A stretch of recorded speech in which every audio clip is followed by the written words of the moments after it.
नमस्कार विद्यार्थी मित्र, आज आपण इयत्ता चौथी विषय मराठी नवीन अभ्यासक्रमावर आधारित चौथा पाठ आभाळातील फरकांड्याचा संपूर्ण स्वाध्याय अभ्यासणार आहोत. मधील प्रश्न पहिला, रिकाम्या जागी योग्य शब्द भरा.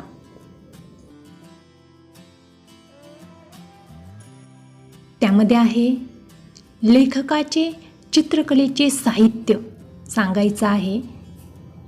काळी पेन्सिल, पाण्याची वाटी, रंगपेटी, ब्रश हे लेखकाचे चित्रकलेचे साहित्य पाठामध्ये दिलेले आहे.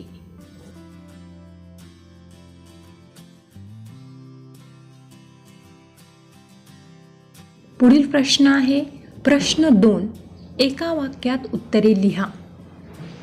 त्यामधील पहिला प्रश्न आहे लेखक कोणाची वेडीवाकडी चित्रे काढत असत? उत्तर, ज्यांचा लेखकाला राग यायचा त्यांची लेखक वेडीवाकडी चित्र काढायचा. लेखकाचे रविवारचे मित्र कोणते? उत्तर, रंग, पेन्सिल, कागद आणि रबर हे लेखकाचे रविवारचे मित्र आहेत.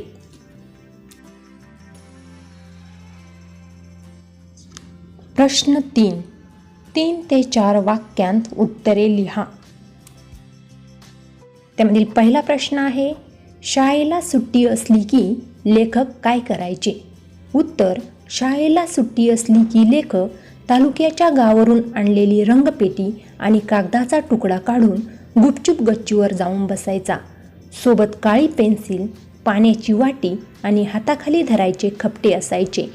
तिथे बसून आजूबाजूंच्या वस्तूंचे निरीक्षण करून त्यांची चित्रे काढण्यात आणि रंगवण्यात ते रमून जायचे. पुढील प्रश्न आहे लेखक चंद्र सूर्याची चित्रे केव्हा काढत असत? उत्तर, जेव्हा बिचारे हत्ती लेखकाच्या हाती लागले नाहीत तर चंद्राला किंवा सूर्याला झाडा आडून येताना दाखवायचे आणि त्यांची चित्रे काढायचे.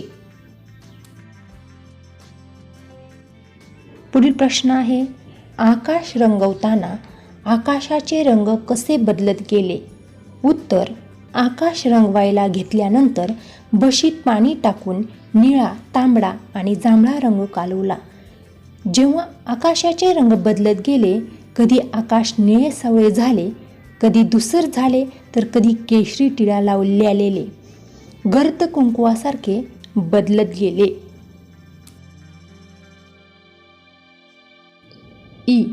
आकाश रंगवताना आईची फटफजिती कशी होत असे?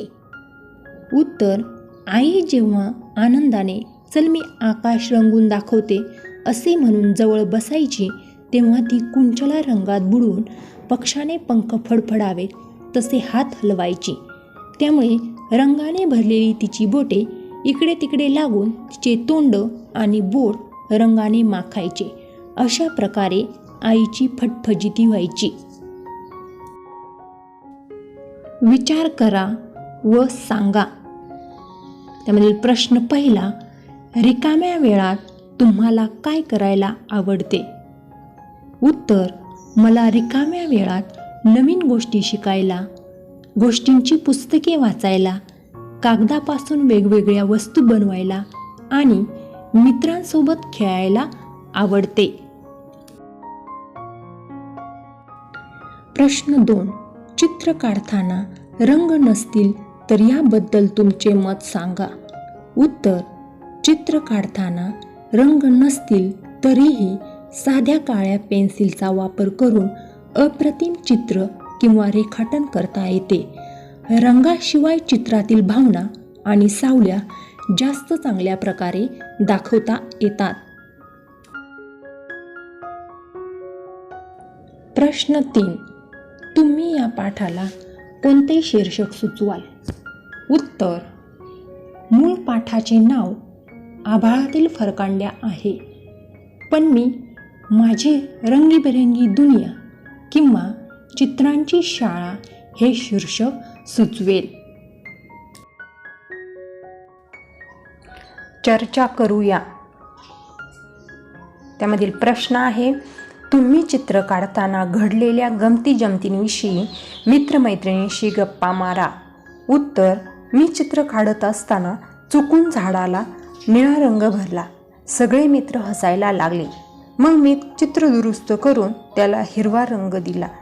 माझ्या मित्राच्या चित्रावर पाण्याचा थेंब पडला व रंग पसरले. आम्ही सगळ्यांनी मिळून मजा केली आणि सुंदर अशी चित्र काढली. अशा गमती जमतींमुळे चित्रकला आनंददायी होते. लिहिते होऊया. त्यामधील प्रश्न आहे, झाडे बोलू लागली तर या विषयावर 6 ते 8 वाक्य लिहा. उत्तर, झाडे बोलू लागली तर मला खूप आनंद होईल. ती आपल्याला म्हणतील, आम्हाला पाणी द्या व आमची काळजी घ्या. ती सर्वांना जास्तीत जास्त झाडे लावण्यास सांगतील. झाडे आपल्याला स्वच्छ हवा व थंड सावली देतात हे सांगतील. ते पक्षी व प्राण्यांचे घर जपण्याचा संदेश देतील. झाडे तोडू नका, निसर्गाचे संरक्षण करा असे झाडे सांगतील. झाडे तोडल्यामुळे होणारे नुकसान ते आपल्याला पटवून देतील. झाडांचे बोलणे ऐकून मी झाडांची चांगली काळजी घेईन.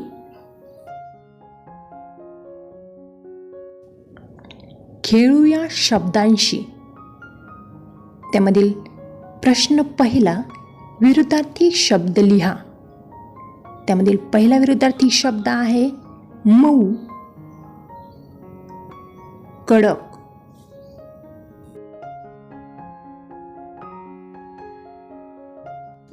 पुढील विरुद्धार्थी शब्द आहे मित्र, शत्रू. मित्राचा विरुद्धार्थी शब्द आहे शत्रू. पुढे आहे सरळ, त्याचा विरुद्धार्थी शब्द आहे वाकडे. प्रश्न 2, खालील कोष्टकात काही रंगांची व चित्र साहित्यांची नावे लपलेली आहेत, ती शोधा. त्यांची नावे लिहा. याप्रमाणे वर्तमानपत्र, मासिके यांच्यातील शब्दकोड्यांचा संग्रह करा. दिलेल्या कोष्टकाचं आपल्याला निरीक्षण करायचं आहे. यामध्ये रंग आणि चित्र साहित्यांची नावे लपलेली आहेत, ती आपल्याला शोधायची आहेत. ती चित्र साहित्यांची नावे आहेत कागद, ब्रश, पाणी, पेन्सिल, बशी. आणि लपलेली रंगांची नावे आहेत पांढरा, पिवळा, काळा, जांभळा, तांबडा, लाल, केशरी.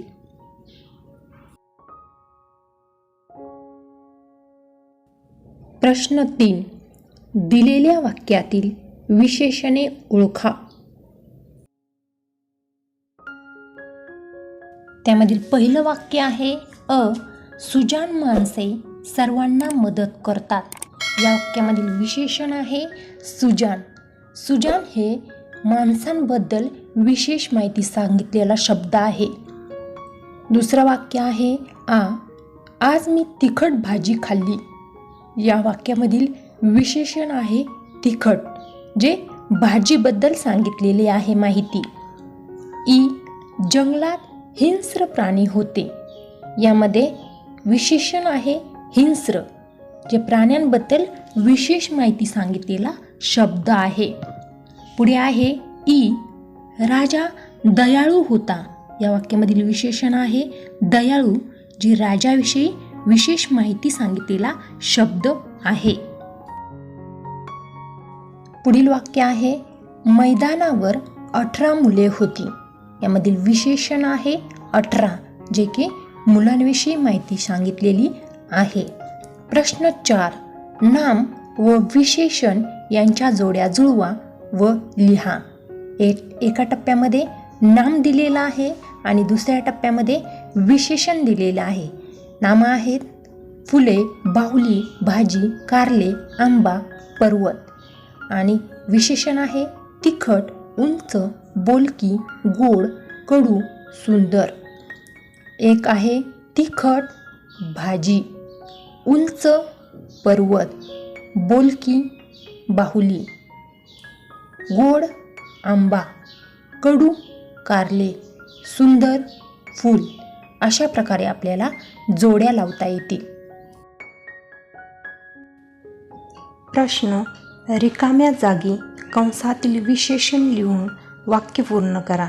कंसातील विशेषणे आहेत रंगीबिरंगी, उंच, अप्रतिम, तिसावा, उबदार. त्यामधील पहिली रिकामी जागा आहे रस्त्याच्या कडेला टिंबटिंब माणूस उभा होता. उत्तर: रस्त्याच्या कडेला उंच माणूस उभा होता. पुढील रिकामी जागा आहे हिवाळ्यात टिंबटिंब कपडे घालतात. उत्तर: हिवाळ्यात उबदार कपडे घालतात.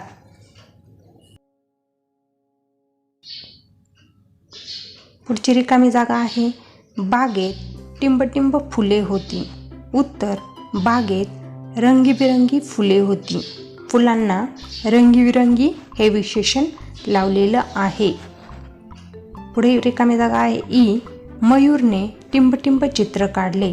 उत्तर: मयूरने अप्रतिम चित्र काढले. चित्राला अप्रतिम हे विशेषण लावलेलं आहे. आईचा टिंबटिंबवा वाढदिवस होता. उत्तर: आईचा 30वा वाढदिवस होता. 30वा हे विशेषण आहे. प्रश्न 6. प चा शब्दपंखा पूर्ण करा. त्यामधील पहिलं आहे सप्तस्वरातील 5वा स्वर.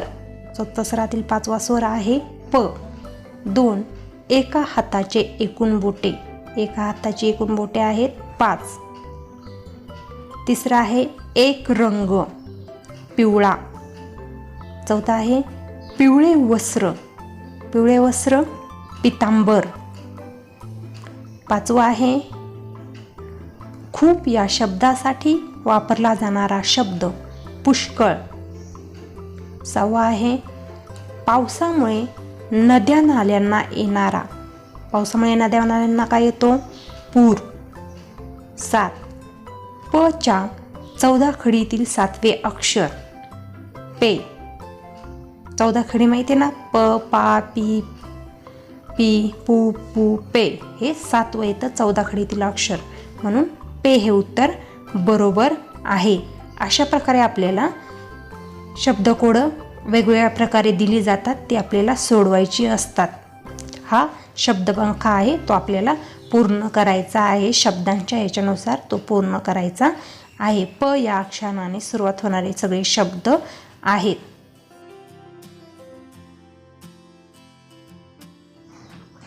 आपण समजून घेऊ. त्यामध्ये दिलं आहे पुढील वाक्य वाचा. त्यामधील पहिलं वाक्य आहे छोट्याशा मदतीला खारीचा वाटा म्हणतात. आणि दुसरं वाक्य आहे ग्रंथ हेच गुरु हा मोलाचा संदेश आहे. वरील वाक्यांमध्ये खारीचा वाटा आणि ग्रंथ हे गुरु या शब्दांवर जोर दिलेला आहे. जेव्हा एखाद्या शब्दावर जोर द्यायचा असतो किंवा दुसऱ्याचे मत अप्रत्यक्षपणे सांगायचं असते, तेव्हा वाक्यामध्ये हे चिन्ह वापरतात. या चिन्हाला एकेरी अवतरण चिन्ह म्हणतात. खालील संवाद पूर्ण करा.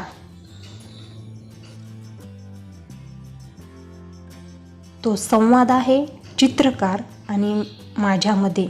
मी: काका, तुम्ही कशाचे चित्र काढत आहात? चित्रकार: अरे बाळा, सुंदर निसर्गाचे आणि वाहत्या नदीचे चित्र काढत आहे. मी: खूपच छान, मलाही असे सुंदर चित्र काढायचे आहे. तुम्ही मला चित्र काढायला शिकवाल?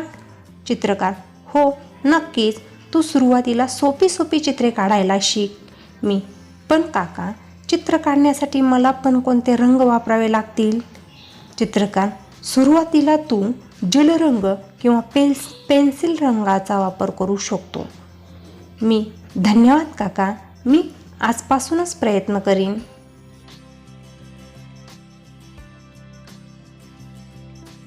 अशाच प्रकारचे नवीन अभ्यासक्रमावरील नवीन व्हिडिओ पाहण्यासाठी आमच्या चॅनलला लाईक आणि सबस्क्राईब करायला विसरू नका. धन्यवाद.